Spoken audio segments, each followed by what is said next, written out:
এবার যুদ্ধের ময়দান বদলে গেছে। বোমা, মিসাইল, ড্রোন এসব তো আছেই, তবে বিশ্ব অর্থনীতির হৃদয়ে ইরান আঘাত এনেছে। ইরান বুঝে গেছে আমেরিকাকে যুদ্ধক্ষেত্রে হারানো কঠিন, তবে ইরান আমেরিকাকে নিয়ে গবেষণা করেছে বিস্তর, এটা বোঝা যায়।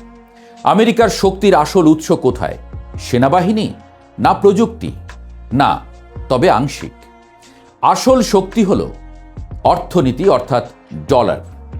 এখন প্রশ্ন উঠছে, ইরান কি সত্যিই ডলারের বিরুদ্ধে যুদ্ধ শুরু করেছে? চলুন পুরো গল্পটা সহজ ভাষায় বুঝি।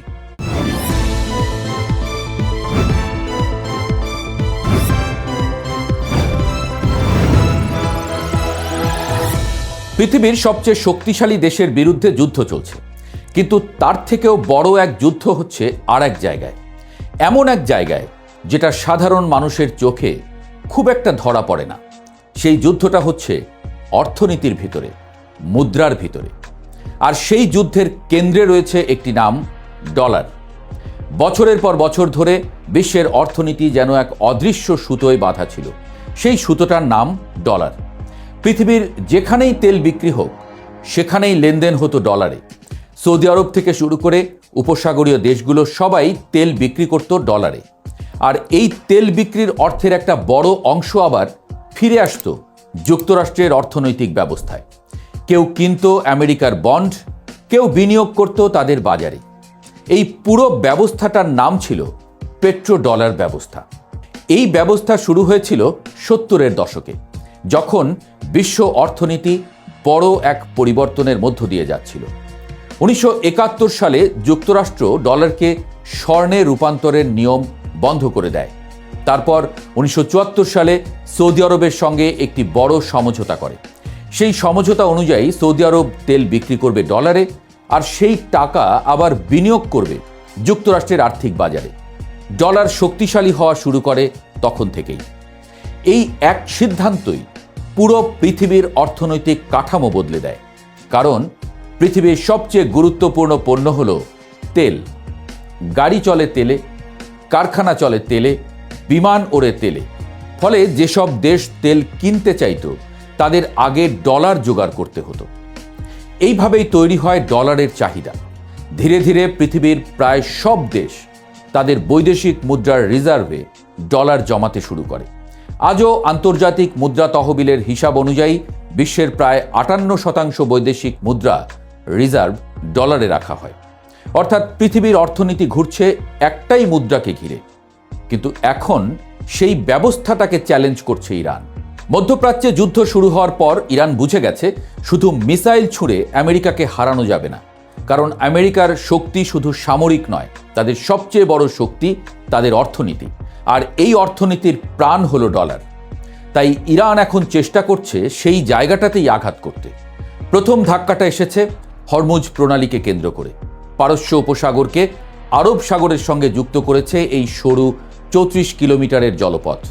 কিন্তু এই সরু পথ দিয়েই পৃথিবীর প্রায় 20% তেল পরিবহন হয়। প্রতিদিন প্রায় 20 মিলিয়ন ব্যারেল তেল এই পথ দিয়ে যায়। ভাবুন, পৃথিবীর প্রতি 5 ব্যারেল তেলের 1 ব্যারেল যাচ্ছে এই একটি পথ দিয়ে। যদি এই পথ বন্ধ হয়ে যায়, তাহলে শুধু তেলের দামই বাড়বে না, পুরো বিশ্ব অর্থনীতিতে অস্থিরতা শুরু হবে। ইরান ঠিক এখানেই তাদের নতুন কৌশল শুরু করেছে। তেহরান এখন হরমুজ প্রণালী ব্যবহার নিয়ে নতুন শর্তের কথা বলছে। তাদের পরিকল্পনা হলো, যেসব তেলবাহী জাহাজ চীনা মুদ্রা ইউয়ানে লেনদেন করবে, তাদের এই প্রণালী দিয়ে চলাচলের অনুমতি দেওয়া হতে পারে। এই খবরটি প্রকাশ করেছে আন্তর্জাতিক সংবাদ মাধ্যম CNN ও মিডল ইস্ট আই।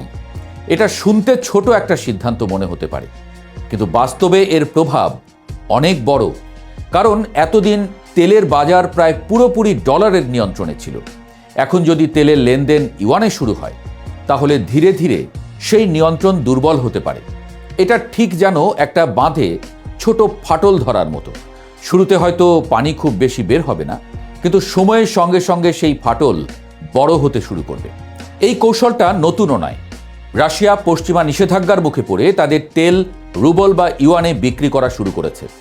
চীনও দীর্ঘদিন ধরে চেষ্টা করছে তাদের মুদ্রাকে আন্তর্জাতিক বাজারে প্রতিষ্ঠিত করতে। 2018 সালে সাংহাইতে ইউয়ান ভিত্তিক তেলের ফিউচার ট্রেডিং চালু করা হয়েছিল।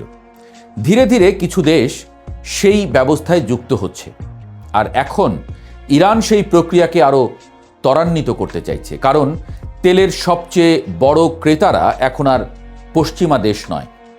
আজকের পৃথিবীতে সবচেয়ে বেশি তেল আমদানি করে চীন। তারা প্রতিদিন প্রায় 11 মিলিয়ন ব্যারেলের বেশি তেল কেনে।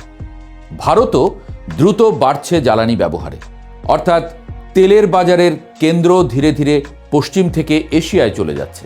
যখন ক্রেতা বদলায় তখন লেনদেনের মুদ্রাও ধীরে ধীরে বদলে যায়। ইতিহাসে এমনটা আগেও হয়েছে, কিন্তু একসময় বিশ্ব অর্থনীতি ঘুরত অ্যামস্টারডামকে কেন্দ্র করে। তারপর ব্রিটিশ সাম্রাজ্যের সময় লন্ডন হয়ে ওঠে অর্থনীতির কেন্দ্র। দ্বিতীয় বিশ্বযুদ্ধের পর সেই জায়গা নেয় যুক্তরাষ্ট্রের নিউ ইয়র্ক। প্রতিবারই মুদ্রার পরিবর্তনের পেছনে ছিল ভূরাজনৈতিক শক্তির পরিবর্তন। আজ আবার সেই পরিবর্তনের আভাস দেখা যাচ্ছে। আমেরিকা দীর্ঘদিন ধরে অর্থনৈতিক নিষেধাজ্ঞাকে একটি শক্তিশালী অস্ত্র হিসেবে ব্যবহার করেছে। কোনো দেশ তাদের বিরোধিতা করলে তাকে বৈশ্বিক ব্যাংকিং ব্যবস্থা থেকে বিচ্ছিন্ন করে দেওয়া হয়েছে। ইরান নিজেও বহুবার সেই নিষেধাজ্ঞার শিকার হয়েছে। তাদের ব্যাংকিং খাত, তেল রপ্তানি এবং আন্তর্জাতিক পেমেন্ট ব্যবস্থা সবকিছুর উপরই চাপ দেওয়া হয়েছে। কিন্তু এর একটি অপ্রত্যাশিত ফলও হয়েছে। যেসব দেশ নিষেধাজ্ঞার শিকার হয়েছে তারা বিকল্প পথ খুঁজতে শুরু করেছে। ইরান কখনো পণ্য বিনিময় পদ্ধতি ব্যবহার করেছে, কখনো স্থানীয় মুদ্রায় লেনদেন করেছে, কখনো চীন বা রাশিয়ার সঙ্গে আলাদা আর্থিক ব্যবস্থার পরীক্ষা করেছে। এই সব ছোট ছোট পরিবর্তন মিলেই ধীরে ধীরে একটি নতুন বাস্তবতা তৈরি করেছে। বিশ্লেষকদের মতে ডলার হঠাৎ করে ভেঙে পড়বে না, কারণ ডলারের শক্তি শুধু অর্থনীতিতে নয়, এর পেছনে আছে শক্তিশালী আর্থিক বাজার, গভীর তারল্য এবং দীর্ঘদিনের বিশ্বাসযোগ্যতা। কিন্তু যদি ভূরাজনৈতিক সংঘাত দীর্ঘস্থায়ী হয় তাহলে আন্তর্জাতিক মুদ্রা ব্যবস্থার উপরে চাপ বাড়তে পারে। বিশেষ করে যদি তেলের লেনদেন ধীরে ধীরে বিভিন্ন মুদ্রায় শুরু হয়, তাহলে ভবিষ্যতের বিশ্ব অর্থনীতি হয়তো একক মুদ্রার উপরে নির্ভর করবে না, বরং একটি বহুমুখী ব্যবস্থায় চলে যাবে, যেখানে ডলার থাকবে কিন্তু তার পাশে থাকবে ইউয়ান, ইউরো কিংবা অন্য মুদ্রাও। এই পরিবর্তন রাতারাতি হবে না, এটা নিশ্চিত। এটা ধীরে ধীরে ঘটবে, ঠিক যেমন নদীর ধারা বদলায়, একদিনে নয়, বছরের পর বছর ধরে। ইরান হয়তো সেই পরিবর্তনের গতি একটু বাড়িয়ে দিতে চাইছে, কারণ তারা জানে মিসাইল দিয়ে যুদ্ধ জেতা কঠিন, কিন্তু যদি অর্থনীতির ভিত কাঁপিয়ে দেয়া যায় তাহলে শক্তিশালী প্রতিপক্ষকেও দুর্বল করা সম্ভব।